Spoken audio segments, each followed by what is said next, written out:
Hello everyone, this is Johannes. And this is Sunema. And you are watching Board Gaming Ramblings. And today we are taking a look at Mental Blocks. Which is a new party puzzle game from Pandasaurus Games, designed by Micah Sawyer and Jonathan Gilmore. It plays from 2 to 9 players in 10 to 20 minutes. So this is one of the games that we brought kind of on a whim, in essence. Yes. I had it on the list, it was kind of low on the list, but we walked past, I was like, I want that game. Yes. Because it looked fun, it looks different, it has big, huge blocks that looks like this. I took a really small one. It has really big, huge blocks that looks like great this. example. And bigger ones that look like this.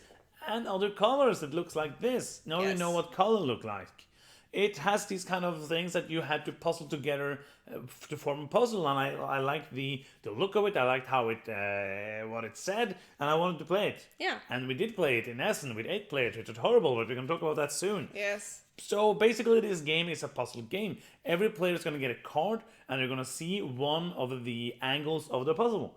And then without telling the others what they have on the card, or you can't show them what you have, but you cannot show the card, you will be trying to puzzle together that puzzle. And you can play simple ones, you can play all the way up to there's 60 puzzles with varying difficulties, from like the 1 to 30 is a family style, and then all the way up to 60 is like the hardcore puzzles.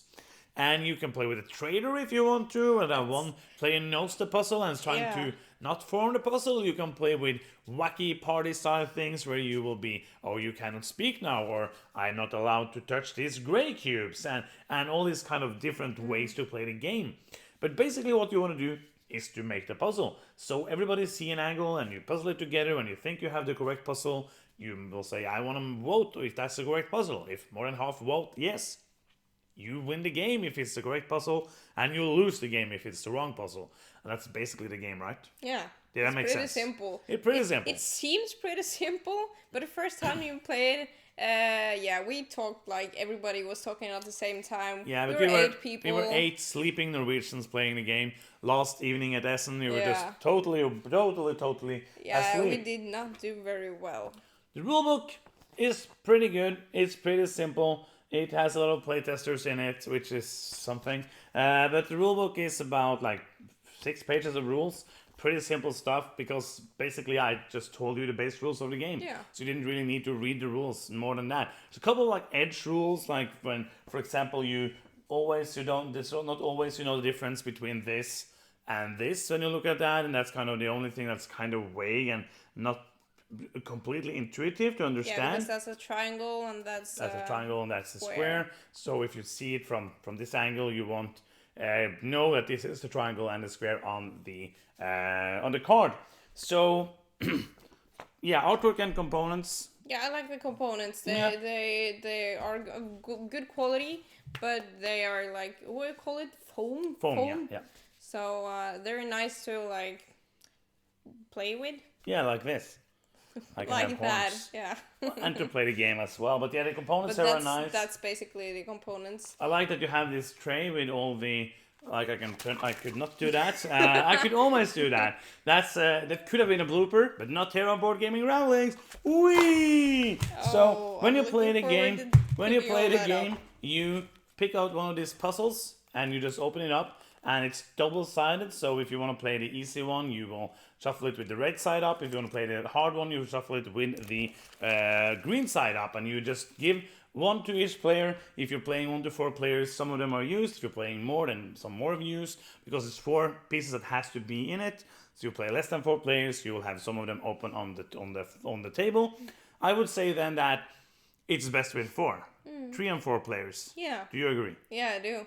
I think 8 was overwhelming. I can see it happening, but the first time with new players, that was chaotic. And when you play like 3 or 4 players, like we also did, you only get the angles, from the sides. The sides, and you see a color. When there is more people, you get some that sees like from like a 3D model. Yeah, a 3D model. And there's no colors. And one of those would be fine. I think 5 would be interesting to play with. Yes, absolutely. But 3 more people that has like another angle, there were some people that didn't have anything to do because we basically had all the information we needed without them. Yeah, because with 8 players, you have 4 angles from like you have this, and you have these 3D angles, and they're basically the same. Yeah. So it can be kind of helpful, but it was a bit too much, and I don't really see a need to play it with 8. It really depends on what you want out of the game, because Yeah, there's it other does. things of the game as well that I don't enjoy. You have these kind of, as I said, where I can't speak or I cannot touch the yellow cubes and stuff like that. I didn't need that in this game. For me, this is for me. I love this as a pure puzzle game, Yeah, me like too. trying to deduce where everything should be. But the cool thing about it being there is that it can be played as more as a wacky party game if you Yeah, like I that. like the opportunity to do that, but we enjoy like the just core of it as it is. The puzzle, yeah, the puzzle is amazing, and I really like that. Replayability here is of course high because you have 60 puzzles. Yes. I wouldn't. We played it like 2-3 times in a row, and I felt like that was enough. Yeah. Like after we played, I think we played 3 times. But like, okay, we did that now. We don't really need to play it more. But this is a game that it was a big surprise for me actually. It was like the first time we played, didn't like it at all. I was like, ah.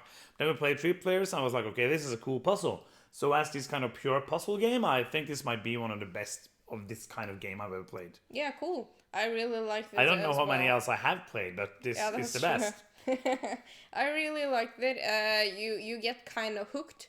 You just like, oh, one more, one more, because it flies by so quickly, because it's timed. So how many minutes do we have? You don't have to play it time, but I think that's the best way to play it. Yeah, I but think even so. though when we played it time, we had a lot of time. Like we played Sometimes. with no, every time we played, except when we played with 8 players, Yeah. we had a lot of time left. But you still get that kind of pressing feeling of Yeah. that you think you have not having more time, and you're like, okay, there's 6 more minutes and we're done. So you have 10 minutes with 3 and 4 players Yeah. to solve the puzzle, and that's been a lot when you play with the simpler, and also we played some of the simpler of the hard puzzles. But yeah, I like that aspect of it being like you feel pressured to be fast. And it's hard. Like when you get into the more complicated puzzles, it's hard. Yes. Yeah, and you feel like you have to kind of separate your mind from what you see, and like remind yourself that it could be more. It's probably more layers than you can see. Yes. And that's really hard sometimes. You're just like, oh, I see like a 2x3, and maybe someone else is seeing like the same just from the other side, and you have to remind yourself that it can be gaps that's not filled in, and I really like that. Yeah, but like, it's pretty, like when you're not playing with those wacky party style games, a pretty straightforward Yeah, it puzzle is. game. But it was a big surprise for me, and I enjoyed it. Yeah. Is there anything else you want to add, or should we do final thoughts? Because there's not too much depth here. There's not too much to go into. No, it's pretty straightforward, I think. So Yeah. do you want to do final thoughts? Yeah, I can do that. I really enjoyed this game. I think if you want to play it as a party game, that would probably work. But It's made for that, so I yeah, would guess but so. but like with the wacky things and with 8 players, you could probably do that. But that would be the hardest, I think.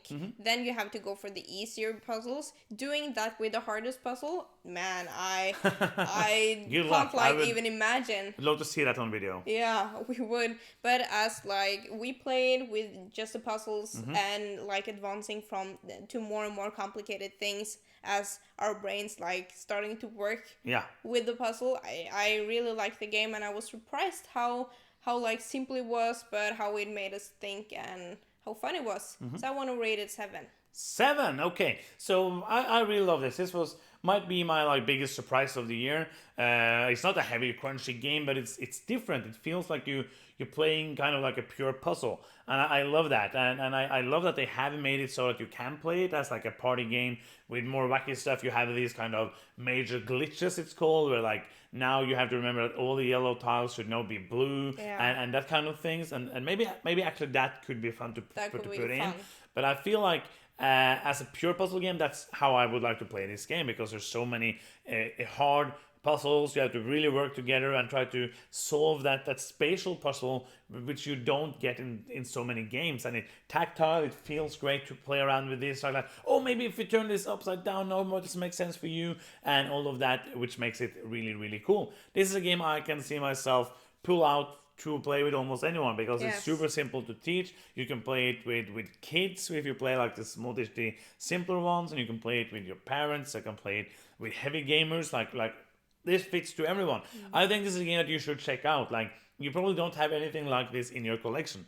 So if you want something different, if you like puzzle games, you really should check this out. I'm gonna rate it a 7.5. I really enjoy these kind of puzzle games, and this might be one of my new favorite puzzle games. Yeah, cool. So pure puzzle just games. one thing. Yeah. This is like a game with when you're cooperating to do stuff. Sometimes there can be like an alpha player that dictates people around.